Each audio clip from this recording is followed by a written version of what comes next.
when I come back. In the days after the Connecticut school shooting, there's been a lot of talk about the need for gun control laws to be more strict across the nation.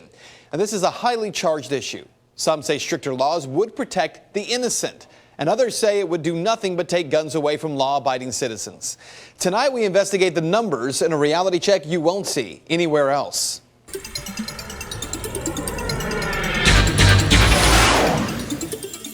The language being used by gun control advocates, politicians, and many in the national media all sounds the same. We need to get angry about what happened in Connecticut. We must take serious action, they say, to prevent this from ever happening again.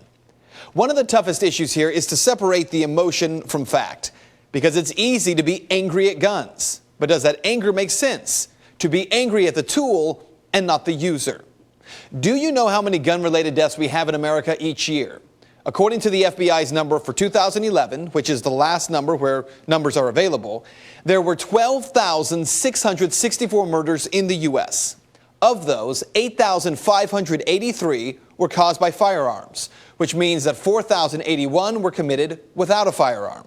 Now let's stick to the numbers of firearm deaths. Nearly 8,600 murders committed with a firearm in 2011. Now, the thinking is that if there were stricter gun laws, these 8,600 deaths, or many of them at least, would have been prevented. But is that true? Well, not necessarily. While guns are the most common tool used for murder, the second most common are knives and cutting objects. And the third, believe it or not, are fists and feet. But there is a bigger issue here. If guns are so dangerous of a tool that society must rid itself of them, is that true of other dangerous tools?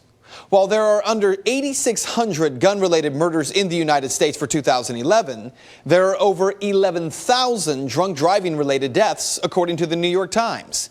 That means 2,500 more people are dying at the hands of drunk drivers than guns.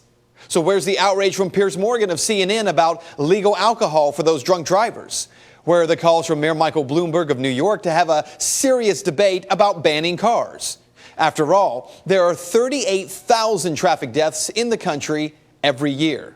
Well, what this means for you is that no one is going to move to take your car away, because people will say, well, cars and guns, it's apples and oranges.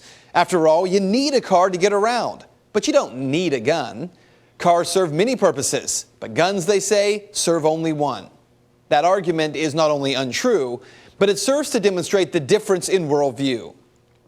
Those who are calling for a ban on assault weapons and handguns are doing so because they believe that the greater good in society will be served by removing guns, even though the numbers show the greater good would be better served by removing all cars. The argument over guns isn't really over guns at all. It's over whether or not the individual in America has rights. Rights to speech, rights to property, rights to keep and bear arms. We hear a lot about sovereign states these days, but the truth is, in the eyes of the founders, you are the sovereign. You have rights that no society, no government, and even the greater good cannot take away from you.